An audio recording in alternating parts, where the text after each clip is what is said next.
Halo, selamat malam pemirsa TVRI dimanapun Anda berada. Selamat Hari Anak Nasional ke-41 tahun 2025 bagi seluruh anak-anak di tanah air. Tentunya anak hebat Indonesia kuat menuju Indonesia Emas 2045. Tentunya dengan tema ini pun menegaskan bahwasanya anak-anak hari ini adalah pondasi utama dalam tentunya mewujudkan Indonesia Emas 2045, yaitu visi Indonesia maju di usia ke-100 tahun kemerdekaannya. Namun ternyata kenyataannya, saudara, bahwasanya memang Indonesia saat ini masih menghadapi situasi darurat kekerasan terhadap anak. Nah, data dari Kementerian Pemberdayaan Perempuan dan juga Perlindungan Anak atau Kemen PPPPA ini tentunya menunjukkan bahwasannya angka kekerasan yang menimpa anak-anak Indonesia, terutama di lingkungan keluarga, ini sudah sangat memprihatinkan. Dalam 6 bulan saja ini tentunya lebih dari 10.000 anak menjadi korban kekerasan. Tentunya angka ini memprihatinkan kita semua. Apa yang tentunya salah dalam hal ini? Padahal Undang-Undang Perlindungan Anak ini sudah ada, lalu kementerian terkait yang fokus terhadap atau mengurusi perlindungan anak ini juga sudah ada.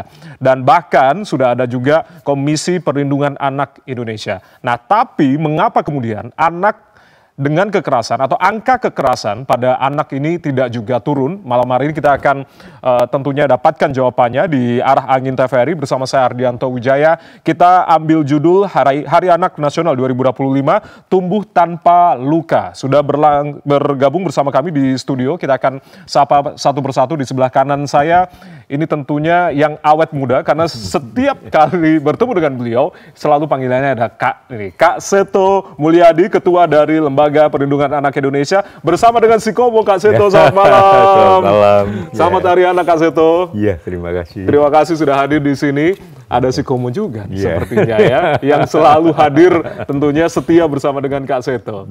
Oke. Dan juga di sebelah kiri saya ada Ibu Atalia Praratya dari Komisi 8 DPR RI, Bu Cinta. Selamat malam. Selamat malam. Assalamualaikum Bu Cinta. Waalaikumsalam. Terima kasih sudah hadir di sini. Terima kasih. Selamat Hari Anak sekali lagi. Terima kasih untuk seluruh anak Indonesia. Selamat Hari Anak. Selamat Hari Anak. Yang punya gawe di hari ini tanggal 25 Juli 2025. Ini yang tentunya sudah berlangsung di seluruh tanah air, Hari Anak Nasional yang berlangsung hari ini. Saya akan sapa juga Ibu Titi Eko Rahayu. Bunda Titi, selamat malam. Assalamualaikum.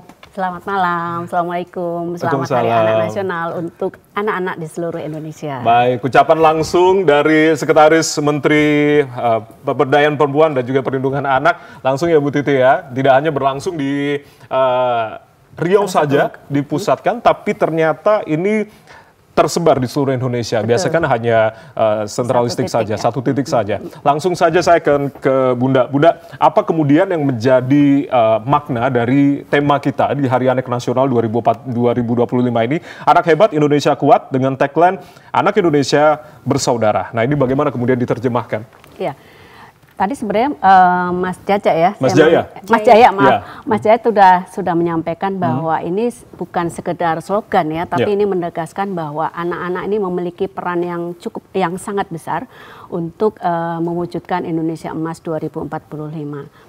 Nah, tema ini diambil karena ya sebenarnya ini mengacu pada konsep hebat dan kuat anak itu adalah mencakup seluruh dimensi atau aspek dari kesejahteraan sosial, kesejahteraan anak ya, dari mulai dari kesehatannya, kemudian dari sisi perlindungan dan juga kesetaraan untuk menyampaikan pendapat atau berperan secara setara dan juga mendapatkan akses seluruh layanan yang diberikan oleh negara. Dan itu tertuang dalam 5 subtema itu tadi ya? Iya. Kemudian untuk memudahkan menerjemahkan tema ini ada 5 subtema dan 5 subtema ini sebenarnya dalam rangka juga untuk sebagai salah satu cara untuk mengimplementasikan Astacita, khususnya Astacita yang pertama, keempat dan ke-8 dan juga program hasil terbaik cepat Pak Presiden. Oke, bisa disebutkan Bu secara singkat? Subtemanya ya, subtemanya anak cerdas digital, kemudian anak bebas stunting, yang ketiga itu stop perkawinan anak, Yang keempat ini terkait dengan pendidikan yang inklusif. Dan kemudian yang terakhir adalah stop kekerasan terhadap anak. Ini yang kemudian menjadi concern karena Indonesia darurat kekerasan anak. Itu yang sungguh memprihatinkan, Bunda, begitu. Tapi kalau berbicara terkait dengan angka kekerasan pada anak yang kemudian terus menjadi concern kita semua, tidak hanya dari Komisi 8 DPR RI, Kak Seto dan juga rekan-rekan semua di sini begitu. Tapi apa, Bu, yang kemudian kenapa angkanya tidak turun dari setahun ke tahun, tapi malah meningkat ini?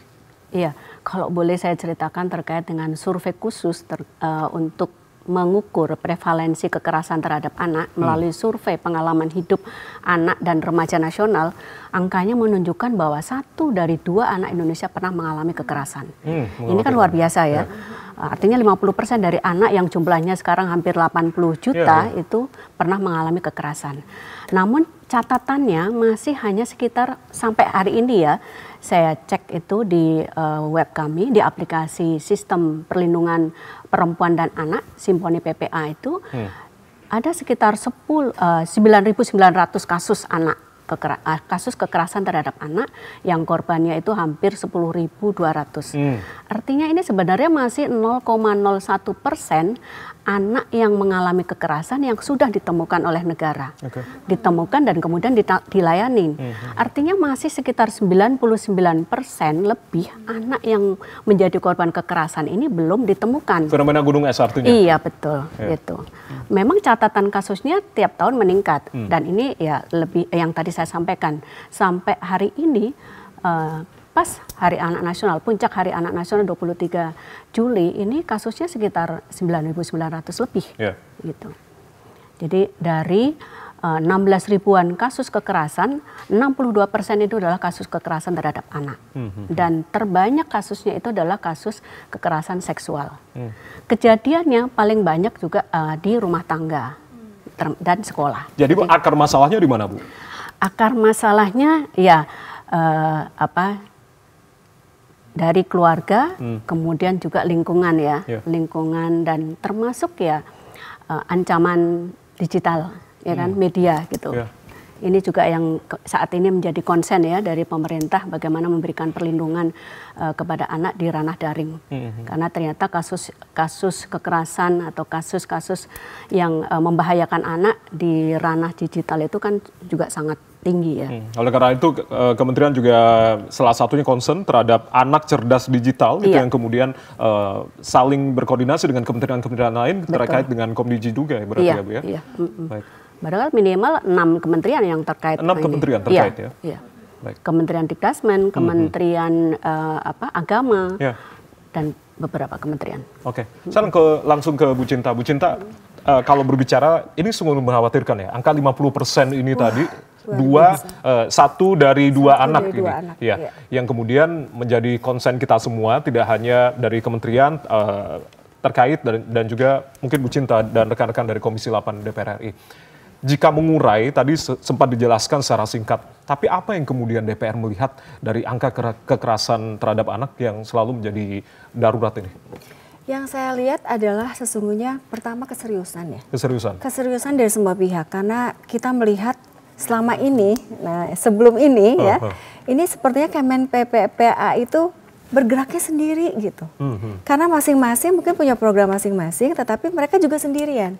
Nah, contohnya adalah Kemen PPA ini urusannya perlindungannya, kemudian kesehatan di Kemenkesnya, pendidikannya di Kemendiknya, begitu ya, dan lain-lain. Jadi ini masing-masing kita tidak terintegrasi. Masih ada ego sektoral masing-masing. Masih ada ego sektoral. Nah, makanya ketika beberapa waktu yang lalu dari kementerian mengundang saya juga pada waktu itu dari Komisi 8 untuk menyaksikan secara langsung MOU antara Kemen PPA dengan berbagai kementerian, itu kami sangat mengapresiasi. Kenapa? Karena itu yang diperlukan, nggak bisa sendirian untuk mengurus ini gitu. Nah, sehingga kita perlu banyak sekali yang kita lakukan ya, tapi pada intinya bahwa kekerasan ini pertama tadi adalah terkait dengan keseriusan semua pihak. Yang kedua tentu regulasi terkait dengan Undang-Undang Nomor 35 tahun 2014 ini kan sudah banyak sekali mendapat masukan ya dari berbagai pihak, dari masyarakat, dari penggiat dan lain sebagainya terkait dengan ke saya pun secara langsung banyak gitu menyampaikan ini nampaknya perlu ada penguatan gitu, harus dipertajam dan lain sebagainya. Penguatan pertajaman yang sisi apa nih Bu? Salah satunya, banyak sekali. contohnya adalah terkait dengan yang dinamakan anak itu usia 18 atau belum menikah. Jadi ada harapan itu apakah dia sudah menikah atau belum menikah, 18 tahun itu tetap harus dilindungi begitu. Di antaranya juga terkait dengan narkoba misalkan. Anak-anak yang terkena dampak narkoba harusnya direhabilitasi penuh oleh pemerintah begitu agar mereka bisa keluar dari situasi itu. Belum lagi terkait dengan digitalisasi yang belum ada, ya. Digitalisasi belum ada? ada? Belum ada di undang-undang itu. Maka kita perlu ada penguatan, lebih fokus begitu ya terkait dengan bagaimana agar supaya kaitannya dengan tadi ini penting, makanya cerdas digital itu penting sekali agar supaya apa? Kita fokus karena ternyata luar biasa kasus bullying yang terjadi, cyberbullying itu dari Kominfo itu ternyata 48% dari mereka-mereka yang mengakses internet kan gitu. Artinya sebegitu banyaknya. Sementara anak-anak ini ketika mereka mendapatkan misalkan bulian begitu ya, terjadi di dunia maya tapi itu terbawa menjadi ke dunia nyata. Kalau terbawa ke dunia nyata maka itu akan efeknya luar biasa. Dari mulai sosialisasinya, mereka bagaimana secara pembelajarannya di sekolah dan lain sebagainya itu akan efeknya kemana-mana. Nah, sehingga pendampingan itu menjadi sangat penting.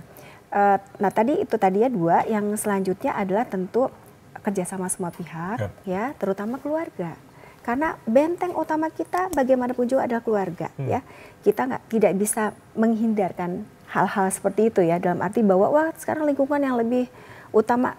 Tidak, saya kira tetap di keluarga. Bagaimanapun ini masih kondisi anak-anak ya. Keluarga masih punya peran yang sangat penting. Mereka bisa memberikan batasan-batasan. Nah, sehingga saya kira itu penting sekali, termasuk kaitannya dengan edukasi, sosialisasi di mana?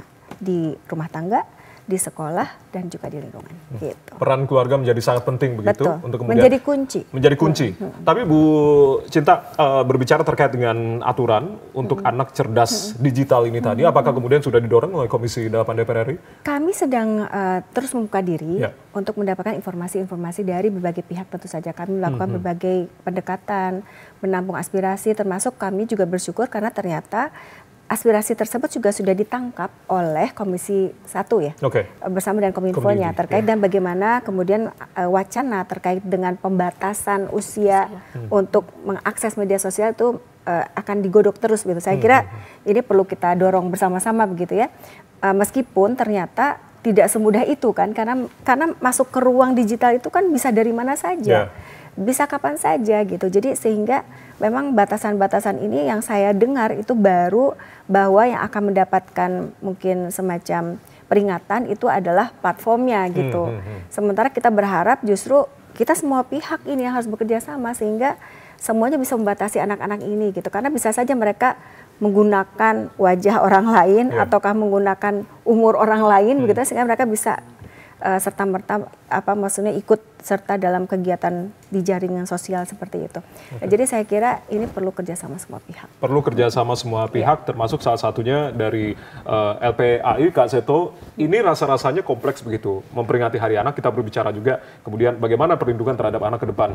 Tapi ternyata memang banyak sekali hal-hal, tidak hanya terkait dengan keluarga menjadi kunci, tapi ternyata keterlibatan anak dalam ruang digital ini yang perlu menjadi perhatian dari pemerintah dan semua pihak. Begitu, Kak Seto. Tanggapannya? Ya, saya kira betul sekali. Artinya zaman now kan sudah berubah ya. Jadi kalau para orang tua hanya mengandalkan zaman dulu terus, ketinggalan zaman juga ya. Sekarang dunia digital dan banyak yang membuat sekedar hitam putih saja. Wah, sudah tinggalkan digital, wah itu sekedar racun dan sebagainya. Padahal ini kan semacam sebilah pisau bermata dua kan. Jadi dalam arti ada positifnya, ada negatifnya. Sama seperti gunting sama dengan pisau. Anak boleh main pisau, boleh. Tapi ya untuk apa? Misalnya untuk mengukir, untuk berkarya, tapi tidak dipakai sembarangan menusuk adiknya dan sebagainya. Nah, gadget juga demikian. Tapi intinya tadi mengenai kemungkinan makin maraknya kekerasan terhadap anak. Kalau dari kami lihatnya dengan adanya pembiaran, ketidakpedulian, ya, ketidakseriusan, betul sekali juga itu. Jadi karena apa? Kadang-kadang hanya dilakukan oleh satu pihak saja. Ibaratnya melindungi anak perlu orang sekampung. Jadi bukan hanya pemerintah, bukan hanya dari unsur DPR, bukan hanya juga politisi, agama, tapi ya semuanya, semua pihak. Jadi termasuk juga masyarakat. Nah, masyarakat ini yang harus diberdayakan. Maka kami dulu kan lahir, mula-mula kan LPAI dipimpin oleh Ibu Menteri Sosial tahun 97. 98 waktu itu Pak Harto turun, diserahkan kepada masyarakat. Lalu kami pimpin, lalu kami yang mendorong juga lahirnya Undang-Undang Perlindungan Anak, mendorong lahirnya lembaga negara, KPAI, dan kemudian berapa tahun kemudian, 2004, pada waktu kami diajak panel diskusi mengenai pemilihan presiden, kami lontarkan gagasan ini juga kepada waktu itu Pak SBY. Apakah ada kemungkinan dibentuk kementerian khusus mengenai perlindungan anak? Lalu beliau mengatakan kalau khusus tidak, ya, tapi kalau digabung dengan beberapa yang sudah ada boleh. Nah, akhirnya waktu itu salah satu pilihan adalah Kementerian Pemberdayaan peranan wanita waktu itu. Akhirnya menjadi pemberdayaan perempuan dan perlindungan anak. Tapi sudah ada KPA, sudah ada kementerian, tapi masyarakat juga harus berperan serta. Nah, LPAI ada saat ini di 28 provinsi, dari 38 provinsi, ada di sekitar 94 kabupaten kota. Dan ini betul-betul spontanitas dari masyarakat. Mereka sosial, betul-betul berkarya untuk kepentingan terbaik bagi anak, jadi unsur idealisme dan sebagainya. Nah, kemudian salah satu langkah kami adalah membentuk Sparta. Sparta? Ya, apa nih, yaitu Seksi Perlindungan Anak di tingkat rukun tetangga. Oh, bahkan jadi di tingkat RT, ya? Iya. RT kan ada ketua RT, ada sekretaris, ada biasanya seksi adalah seksi keamanan, seksi acara, seksi kebersihan. Tambah satu seksi lagi, seksi perlindungan anak. Tugasnya apa? Ya peduli. Karena apa? Kalau tetangga misalnya dipukulin oleh orang tuanya sebelah, beberapa tetangga kadang-kadang cuek, bodoh amat, nanti malah dimarahin ikut campur. Padahal di dalam Undang-Undang Perlindungan Anak ada pasal yang mengatakan siapapun yang mengatakan ada kekerasan terhadap anak, diam saja, tidak berusaha menolong atau minimal melapor, itu juga terkena sanksi pidana. Seperti kasus dulu Angelin di Bali. Itu waktu itu lawyer dari tersangka juga mengatakan, loh itu tetangga pada tahu diam saja, kenapa tidak diseret juga ke pengadilan? Jadi inilah kepedulian warga harus sangat ditingkatkan. Jadi kalau ada apa-apa juga mungkin juga pencerahan keluarga. Tadi kan dikatakan keluarga. Nah, keluarga tidak semua keluarga ideal kan. Ada konflik, ada apa tidak peduli, ada mungkin sibuk dengan tugas-tugas pekerjaan, anak terlantar. Nah, keluarga yang terdekat itu bukan keluarga saudara sepupu dan tapi ya warga kiri kanan itu saudara itu. Sepertinya pasal ini kurang disosialisasikan atau seperti apa nih? Karena kan saya juga baru tahu begitu Kak Seto, apa yang kemudian bagaimana keterlibatan tetangga jika tidak tahu dalam hal kekerasan tapi ternyata tidak melaporkan, ini ternyata juga ada sanksi pidana begitu artinya. Betul. Jadi itulah makanya kami selalu kampanyekan melindungi anak perlu orang sekampung, perlu bergandeng tangan bersama-sama. Nah, kan juga ada Harganas, Hari Keluarga Nasional. Tahu tanggal berapa? Kemarin 29 Juni. Tapi kurang digelorakan. Yang aneh Hari Anak saja, tapi Harganas ada. 29 Juni mohon ada semacam kompetisi. Kalau kita bicara kabupaten kota layak anak, ya dimulai dari kecamatan layak anak, kelurahan, RT RW, keluarga yang layak anak. Hanya dengan begitu kita menuju ke idola tahun 2030, yaitu Indonesia yang layak anak. Nah itu marilah kita bangun keluarga-keluarga yang ramah, yang orang tuanya juga selalu senyum, tidak ngomel, tidak marah-marah, dan sebagainya. Nah ini yang mungkin harus digelorakan bersama. Kami selalu kemana-mana selama kampanye itu, kami bikin talk show, seminar, ceramah, yang mengajak masyarakat peduli begitu. Dan kami juga bergandeng tangan dengan Kementerian PPPA, Kementerian Pendidikan dan Kebudayaan, Sosial, dan juga dengan Mabes Polri. Kami juga ada MUU, di mana kalau ada apa-apa ya kami, kalau ada yang katakanlah mungkin masuk angin di tingkat Polsek atau Polres, ya kami langsung ke Polda atau ke Mabes Polri. Jadi betul-betul terkontrol, tapi laporan suara ini harus dari masyarakat. Suara langsung dari masyarakat. Yang suara-suara masuk dari masyarakat ke LPAI ini, angka yang banyak ini sebenarnya tentang apa? Iya, pertama yang tentu kekerasan tadi. Khususnya kami mungkin sebut bukan kekerasan lagi, tapi kejahatan seksual. Kejahatan seksual? Iya, karena itu kadang-kadang orang-orang terdekat, mungkin ayah tiri, mungkin kakek, mungkin paman, mungkin tetangga dan sebagainya, orang terdekat seolah-olah sebagai apa kasih sayang, perlindungan, ya mulai dipegang, dibelai, ya tapi lama ya langsung berlebihan begitu. Jadi kadang-kadang atas nama kasih sayang, tapi sebenarnya adalah suatu kejahatan gitu. Kekerasan seksual ini juga angkanya mengkhawatirkan. Nanti kita akan bahas bagaimana kemudian Bunda dan juga Bu Cinta menanggapi terkait hal ini. Kita masih ada beberapa segmen lagi membahas terkait dengan kekerasan pada anak di Hari Anak Nasional. Sangat mengkhawatirkan, tapi ini kemudian menjadi fokus kita semua. Dan juga tadi Kak Seto katakan, ini kerja sekampung, kerja kita semua, termasuk kepedulian kita semua terhadap nasib anak-anak kita. Usai jeda kami akan kembali, tetaplah bersama kami di Arah Angin TVRI.